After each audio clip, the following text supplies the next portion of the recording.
Ya, kita beralih ke informasi berikutnya. Pemirsa, Wakil Menteri Koperasi Ferry Juliantono menegaskan keberadaan Koperasi Desa Merah Putih akan berfungsi sebagai off-taker produk masyarakat desa seperti pangan, hortikultura, perkebunan, perikanan, serta produk kerajinan dan kuliner. Ya, selain itu Ferry mengungkapkan rencana implementasi lebih dari 80.000 Kopdes Merah Putih tidak hanya membantu menyalurkan produk BUMN dan pihak lain, tetapi juga menjadi saluran bagi program-program pemerintah.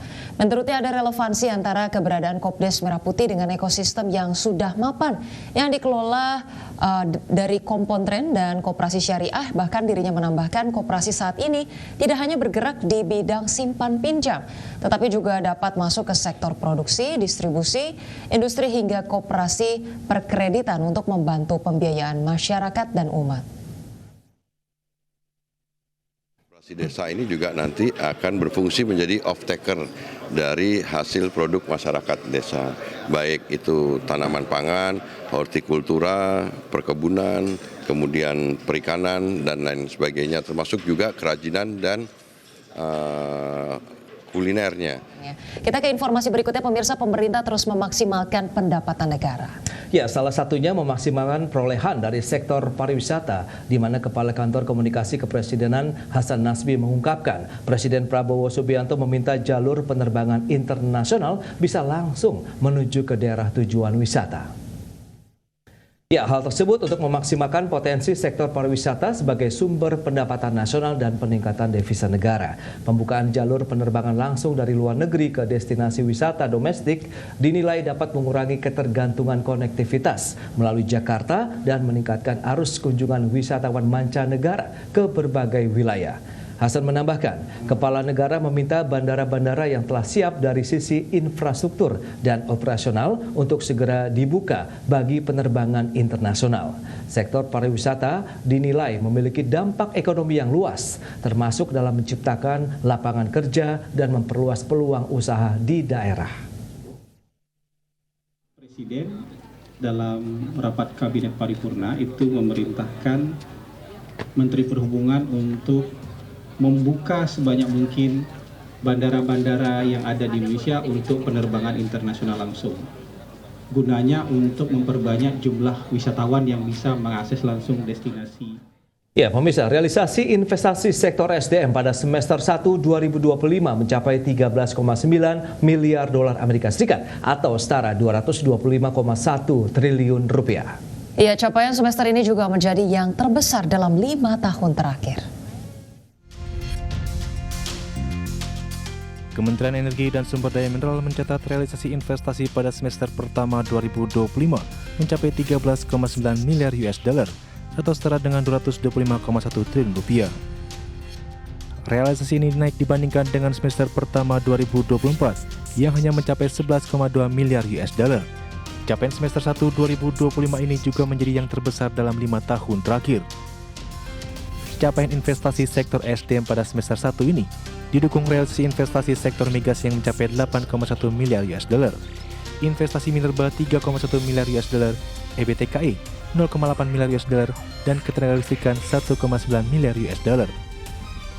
Selain investasi, realisasi pendapatan negara bukan pajak sektor SDM pada semester 1 2025 juga mengalami kenaikan atau mencapai 138,8 triliun rupiah atau sudah mencapai 54,5% dari target PNBP tahun 2025 yang mencapai 254,5 triliun rupiah.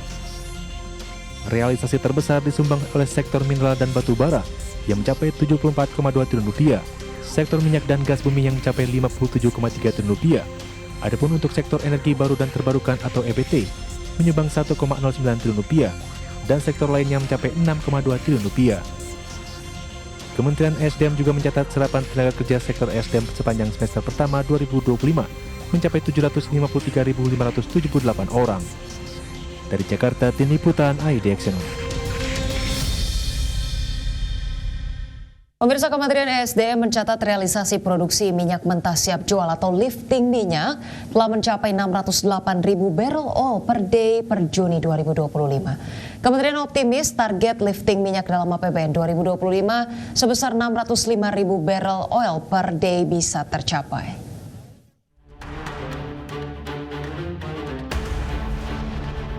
Kementerian SDM mencatat realisasi produksi minyak mentah siap jual atau lifting minyak telah mencapai 608.000 barel oil per day per Juni 2025. Angka tersebut mengalami peningkatan dibandingkan realisasi bulan-bulan sebelumnya. Kementerian optimis target lifting minyak dalam APBN 2025 sebesar 605.000 barel oil per day bisa tercapai. Guna mencapai target lifting minyak tahun ini, Menteri SDM Bahlil Lahadalia meminta dukungan semua pihak agar mampu merealisasikan target lifting minyak nasional, baik dari sisi kementerian hingga kontraktor-kontrak kerjasama. Terlebih pemerintah telah mendorong swasembada energi. Atas kerjasamanya sekarang di bulan Juni produksi kita itu sudah melampaui target APBN sebesar 605.000 dan sekarang sudah 608. Nih. Ini capaian-capaian dan kami sudah berkomitmen, kami juga sudah melaporkan kepada Bapak Presiden, insya Allah di dalam tahun 2025 ini target APBN bisa tercapai. Dan ini baru pertama ini. Seperti diketahui, realisasi lifting minyak kerap meleset dari target yang ditetapkan APBN dari tahun ke tahun. Sepanjang tahun 2022, capaian lifting minyak sebesar 612.000 barel oil per day dari target 703.000 barel oil per day. Di tahun 2023, realisasi lifting minyak hanya mencapai 605.000 dari target 660.000 barel oil per day. Dan di tahun 2025, realisasi lifting minyak mencapai 579.000 dari target 635.000 barel oil per day.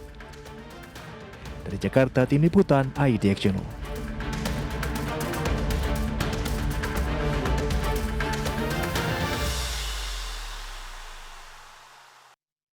Baik, itu dia tadi bagaimana kemudian sudah capai target terkait dengan lifting minyak ya tadi di 608.000. Tapi kemudian juga kalau kita lihat bagaimana kemudian konsumsi masyarakat secara keseluruhan ini sekitar 1,5 juta barrel gitu ya. Betul. Ini kemudian juga masih mempertanyakan kalau kemudian produksinya meningkat, tapi apakah kemudian on track gitu ya untuk mencapai target besarnya, karena sepertinya impor kita akan migas juga ini masih besar ya, apalagi dengan tuntutan Amerika Serikat untuk kita produk migas ini harganya juga cukup mahal begitu. Betul, karena di satu sisi dengan tercapainya target begitu ya untuk lifting minyak kita 608.000 barrel per hari ini ya menjadi satu capaian yang menarik lagi begitu, milestone baru tentunya untuk pemerintah ya, SK Migas dan juga mungkin Kementerian SDM begitu, bahwa memang ini menjadi target juga untuk mencapai lifting migas, kemudian untuk bisa memenuhi kebutuhan minyak di dalam negeri. Mengingat kita memang sudah menjadi net importer, tapi ini menjadi suatu sinyal positif juga bahwa kita paling tidak bisa mengecilkan lagi disparitas antara kebutuhan di dalam negeri dengan produksi minyak nasional kita begitu. Baik, semoga saja kemudian realisasinya bisa segera tercapai begitu ya, mendekati target jangka panjangnya. Kita